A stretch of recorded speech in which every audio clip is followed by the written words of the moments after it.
नमस्कार, अपना हिमाचल देख रहे हैं आप। आपके साथ मैं हूं खुशबू पांडे। खबरों की शुरुआत करेंगे बड़ी अहम जानकारी के साथ करेंगे। इस वक्त की बेहद अहम जानकारी से आपको अपडेट करवाएंगे। ये बड़ी खबर सामने आ रही है। हिमाचल विधानसभा के सत्र का यहां पर ऐलान हो गया है। एक बार फिर से 18 से 25 सितंबर तक चलेगा विधानसभा के मानसून सत्र। आपदा सहित कई मुद्दों पर यहां पर चर्चा होगी। सीएम सुक्खू ने यहां पर विपक्ष पर हमला भी बोला है। इस वक्त की बेहद अहम जानकारी, बड़ा अपडेट आपके सामने। सत्र में उलझते तो राहत बचाव कार्य नहीं हो पाता। ये सीएम सुक्खू की ओर से ये बयान निकल करके सामने आया है। तो ये बड़ा अपडेट आपके सामने। हिमाचल विधानसभा के यहां पर इस सत्र का ऐलान हो गया है। आपदा सहित कई मुद्दों पर यहां पर चर्चा होगी। ने उसी बारे में बजट्स में के बारे में हमने चर्चा की है और इस चर्चा का बैठक हुई है कि कैसे आगे की स्थितियों से निपटना है और किस प्रकार हमने आगे जो हमारे संसाधन है उसका कैसे दोहन करना है। सर, जो सरकार के फ्लैगशिप कार्यक्रम भी है, आपकी घोषणाएं भी है, उसको लेकर क्या डायरेक्शन दी गई है सर? ने उसी बारे में बजट्स में के बारे में हमने चर्चा की है और इस चर्चा करने के बाद अभी तो शुरू हुआ है। अभी फिर जो हमारी प्रेजेंटेशन होगी वो प्रेजेंटेशन के आधार पर हम आगे फैसला करेंगे। इस दृष्टिकोण से ये बैठकों का दौर है और ये रूटीन बैठक हुई है कि कैसे आगे की स्थितियों से निपटना है और किस प्रकार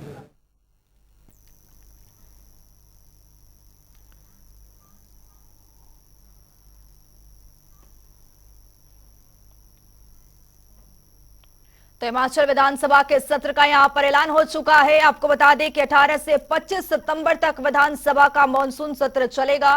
तो हमारे साथ ज्यादा जानकारी के लिए ब्यूरो चीफ विकास शर्मा जुड़ चुके हैं शिमला से। विकास, एक बार फिर से यहां पर हिमाचल विधानसभा सत्र का यहां पर ऐलान हो चुका है। 18 से 25 सितंबर तक यहां पर मानसून सत्र चलेगा। क्या कुछ जानकारी है?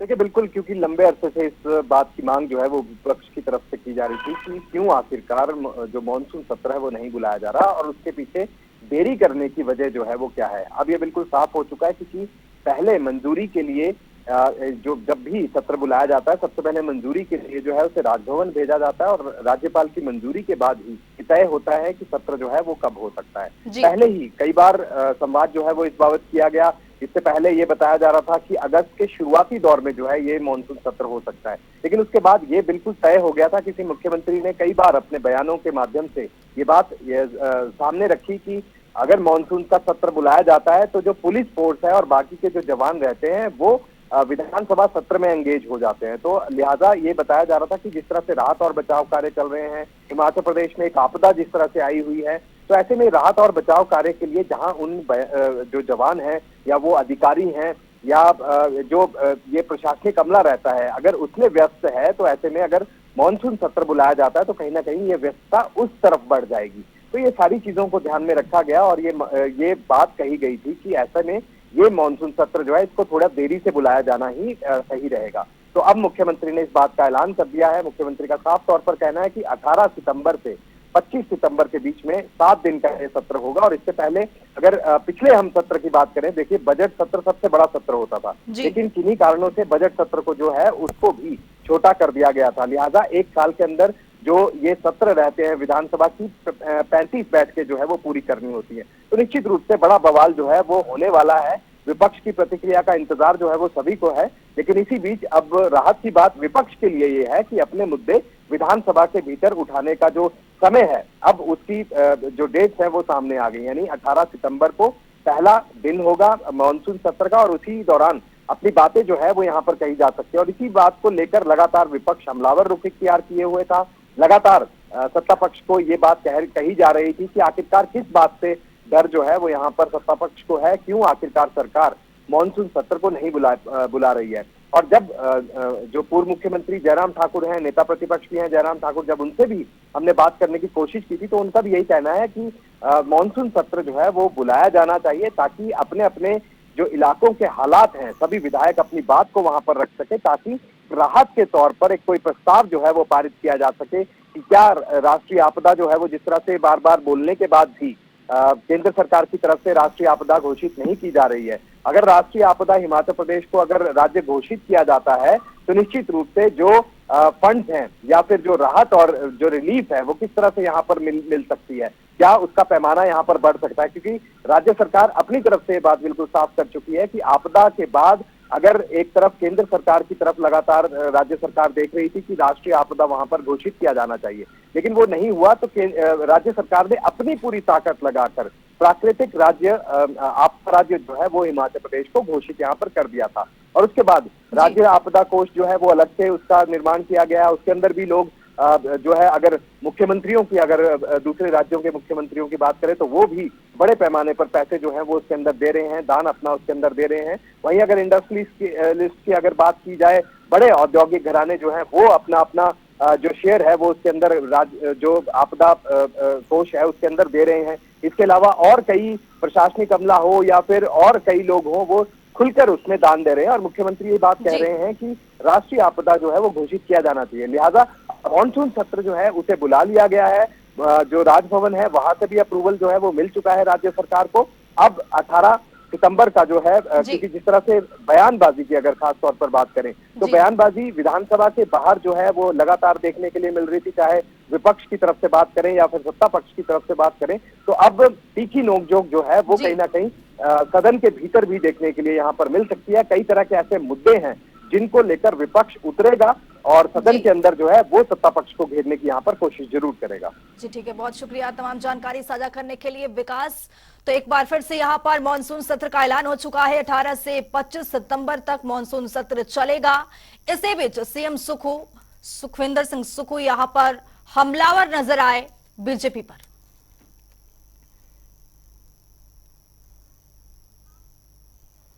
तो चलिए अगली बड़ी खबर से आपको अपडेट करवाएंगे। बड़ी खबर सामने आ रही है हमीरपुर से।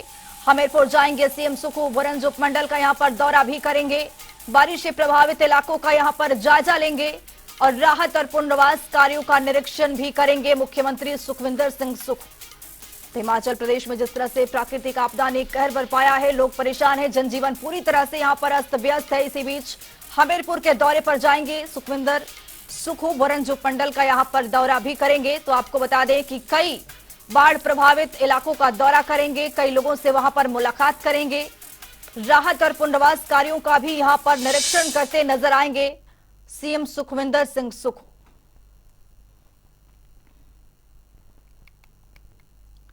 तो वरंज उपमंडल का दौरा करेंगे, बारिश से प्रभावित इलाकों का यहां पर जायजा भी लेंगे मुख्यमंत्री, वहीं राहत और पुनर्वास कार्यों का निरीक्षण भी करेंगे।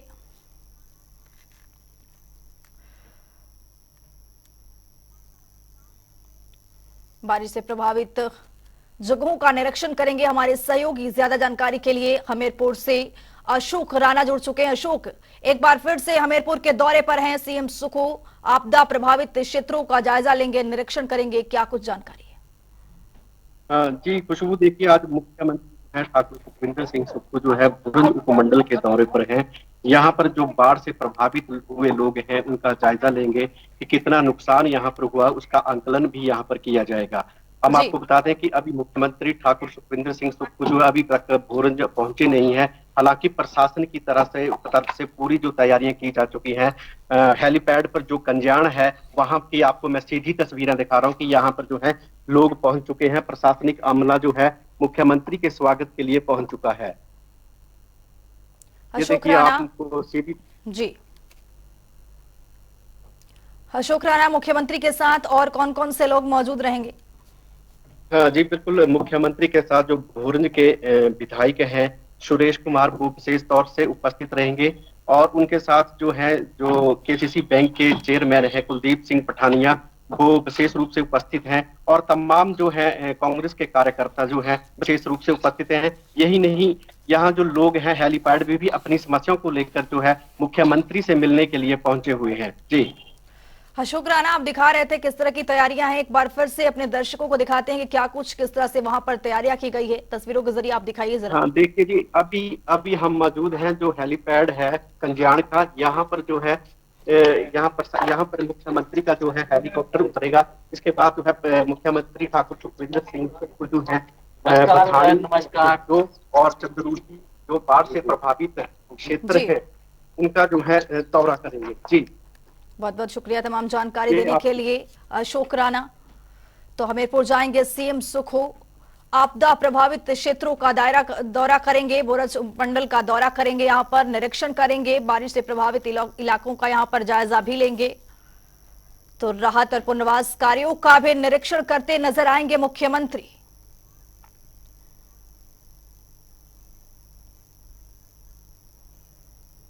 एक और बड़ी खबर की ओर रुख करेंगे, इस वक्त की बेदम जानकारी से आपको अपडेट करवाएंगे। बड़ी खबर, एक्शन में सीएम सुखू नजर आ रहे हैं। मुख्यमंत्री सुखू ने अधिकारियों के साथ यहां पर बैठक की है। बैठक में कई मुद्दों पर चर्चा हुई है। आपदा प्रभावित क्षेत्रों को लेकर भी यहां पर मंथन किया गया है। ये बड़ी खबर, बड़ा अपडेट आपके सामने। एक बार फिर से एक्शन में नजर आ रहे मुख्यमंत्री सुखविंदर सिंह सुखू एक्शन में है। तो आपको बता दें कि आपदा प्रभावित क्षेत्रों को लेकर यहां पर चर्चा हुई है, बैठक किया उन्होंने। सीएम सुखू ने अधिकारियों के साथ बैठक की है। बैठक में कई मुद्दों पर यहां पर चर्चा की गई है। आपदा प्रभावित क्षेत्रों का भी उन्होंने लेकर के चर्चा की है। एक बार फिर से एक्शन में नजर आ रहे मुख्यमंत्री सुखविंदर सिंह सुखू।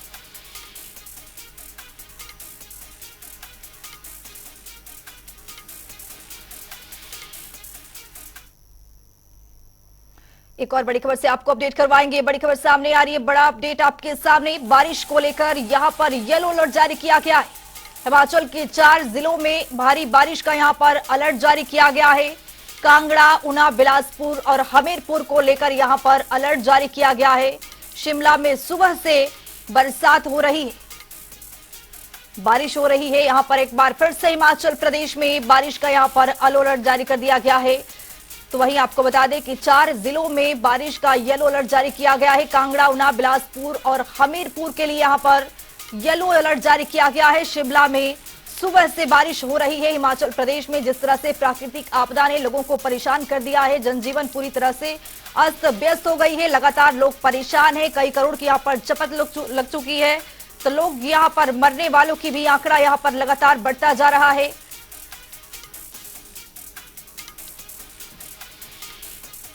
तो बारिश का कहर एक बार फिर से यहां पर जारी है। हिमाचल के 4 जिलों में येलो अलर्ट जारी है। कांगड़ा, ऊना, बिलासपुर, शिमला में भी भारी बरसात हो रही है। बारिश को लेकर यहां पर येलो अलर्ट जारी है।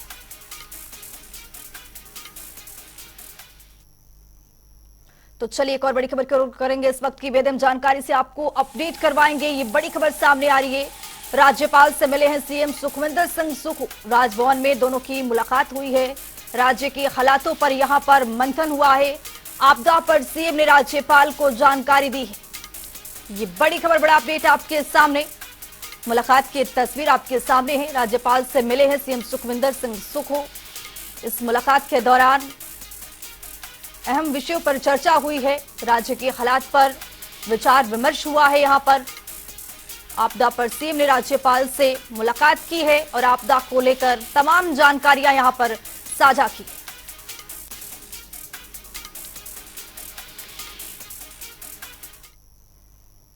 तो चलिए रुक करेंगे अगली बड़ी खबर की ओर। इस वक्त की बेदम जानकारी से आपको अपडेट करवाएंगे। ये बड़ी खबर, लद्दाख से मैक्लोडगंज लौटे धर्मगुरु दलाई लामा। तो आपको बता दें कि एयरपोर्ट से लेकर मैक्लोडगंज तक हुआ स्वागत। तिब्बती सांसदों ने दलाई लामा का यहां पर भव्य स्वागत किया है। तिब्बती सांसद ने दलाई लामा का यहां पर स्वागत किया है। मैक्लोडगंज लौटे हैं धर्मगुरु दलाई लामा लद्दाख से। तो ये बड़ी खबर, बड़ा अपडेट आपके सामने।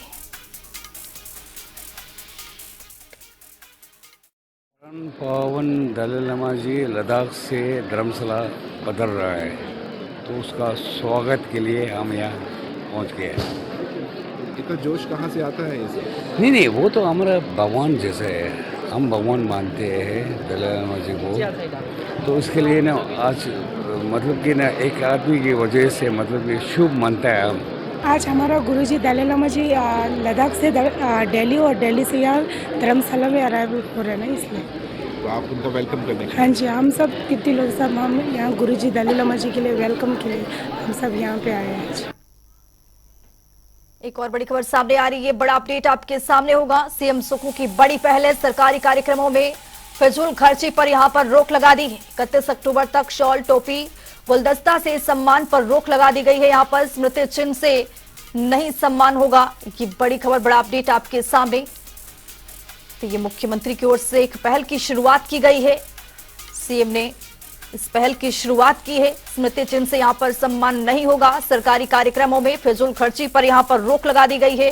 31 अक्टूबर तक शॉल टोपी से सम्मान नहीं होगा। इसके साथ साथ स्मृति चिन्ह से भी यहाँ पर सम्मान नहीं होगा। मुख्यमंत्री का ये बड़ा फैसला।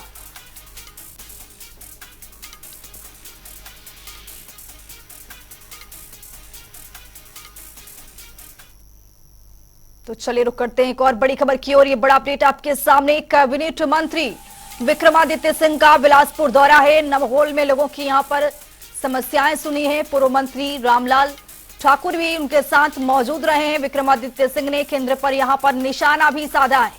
हिमाचल पर केंद्र कर रहा राजनीति, विक्रमादित्य सिंह की ओर से यह बयान निकल करके सामने आया है। तो हिमाचल पर केंद्र कर रहा राजनीति, पीडब्ल्यूडी मंत्री विक्रमादित्य सिंह की ओर से यह बयान निकल करके सामने आया है। कैबिनेट मंत्री विक्रमादित्य सिंह बिलासपुर के दौरे पर थे। नमहोल में लोगों की उन्होंने समस्याएं सुनी हैं। पूर्व मंत्री रामलाल ठाकुर भी उनके साथ मौजूद रहे हैं। तो एक बार फिर से विक्रमादित्य सिंह ने केंद्र पर जमकर निशाना साधा है। उन्होंने कहा है कि हिमाचल पर केंद्र राजनीति कर रहा है। आपदा की घड़ी में नमहोल में पीडब्ल्यूडी मंत्री ने लोगों की समस्याएं सुनी हैं।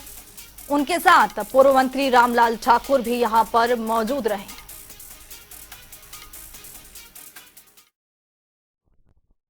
हमारी ओर से कोई भी राजनीति का सवाल ही पैदा नहीं होता और ये समय वैसे भी आपदा का है। अभी हम सबको दलगत राजनीति से ऊपर उठकर हिमाचल के लोगों का सहयोग करने की आवश्यकता है। इसके लिए हमारे माननीय मुख्यमंत्री जी, आदरणीय सुक्खू जी और सभी प्रदेश सरकार के सदस्य, सभी विधायक, पूरा प्रशासन मिलकर जो है वो लोगों को इस आपदा से बाहर निकालने का प्रयास कर रहा है।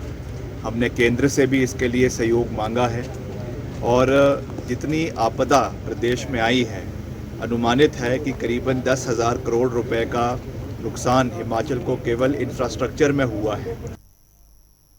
चंबा में बीती रात से मौसम ने करवट बदली है और बीती रात से लगातार बारिश का दौर यहां पर जारी है। वहीं चंबा के ग्रामीण क्षेत्रों में इन दिनों किसानों की बारिश के चलते मक्के की फसल पूरी तरह से यहां पर नष्ट हो गई है। मूसलाधार बारिश होने से लोगों की मक्की की फसल टूट चुकी है, जिस कारण किसान काफी परेशान है। जिला चंबा में लगभग 24,000 हेक्टेयर क्षेत्र में मक्की की खेती की जाती है और 2,500 के आसपास सब्जियों की खेती की जाती है। तो सब मक्की में मुख्य फसल है जो जिला चंबा की, और सब्जियों की फसलें। इसमें अभी जो बारिशें हुई, भारी बरसात हुई, पिछले 9-10 जुलाई को हुई, उसके बाद दोबारा फिर हुई 25-26 के आसपास, तो दोनों बार बहुत ज़्यादा नुकसान हुआ है। नुकसान का आंकलन हम कर रहे हैं, सरकार को भेज दिया है। हमारे आंकलन के अनुसार मक्की की फसल को लगभग 688 लाख का नुकसान हुआ है। मंडी में एचआरटीसी ने अतिक्रमण का हवाला देकर निगम की जमीन पर जाले लगाए जा रहे हैं, जिसके बाद स्थानीय लोगों ने एचआरटीसी के इस फैसले का विरोध शुरू कर दिया है। इस विरोध के चलते एचआरटीसी और लोगों के बीच विवाद खड़ा हो गया है। दरअसल एचआरटीसी के डीएम के आदेशों पर नेला वार्ड में कुछ लोगों को घरों के बाहर जाले लगा दिए गए हैं, जिसके बाद विवाद बढ़ गया है। लोग ना हमारी ज़मीन को एनक्रोच कर रहे हैं वहाँ पे, और कुछ ज़मीन एनक्रोच कर भी रखी है। कुछ केस हमने इसमें कोर्ट में लगाए भी हैं।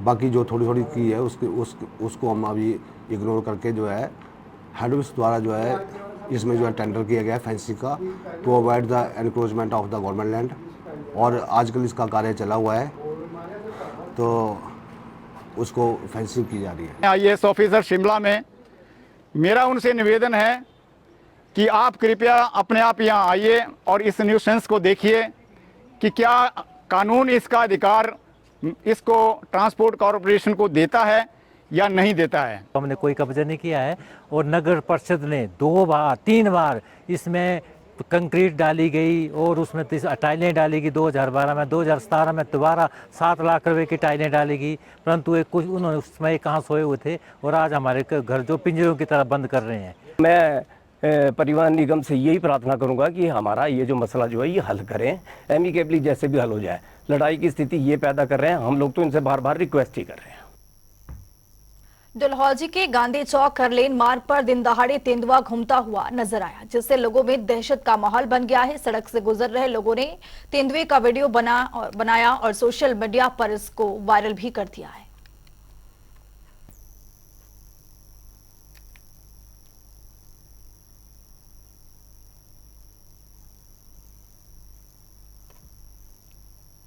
तो मूसलाधार बारिश के चलते कोटली के निरन मंडल स्कूल भूस्खलन की जद में आ गया है। भवन और उसके आसपास की सारी जमीन दरक चुकी है और 1 से 1.5 फुट चौड़ी दरारें आ चुकी है। मकान के पीछे बड़ी बड़ी दरारें जमीन पर भी आ चुकी है।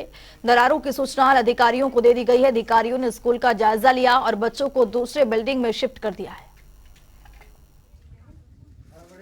यहाँ पूरी स्कूल जो है बिल्डिंग है वो खतरे में है और इसके साथ ही हमारे पीछे जो हमारे पंचायत के द्वारा लिंक रोड बनाया गया है खड़कल्याण गेरू खड़कल्याणा के लिए, वो वहाँ पे बड़ी बड़ी दरारें आ चुकी है। IPH विभाग वालों का जो टैंक बना है वो भी अनसेफ हो गया है और उससे के साथ जो 2 कमरे जो है ओमचंद पुत्र यूराम ने बनाए हैं, उन जो है उस मकान को गिरने से स्कूल को अधिक खतरा बना हुआ है। हमारी बिल्डिंग जो है अनसेफ हो गई है।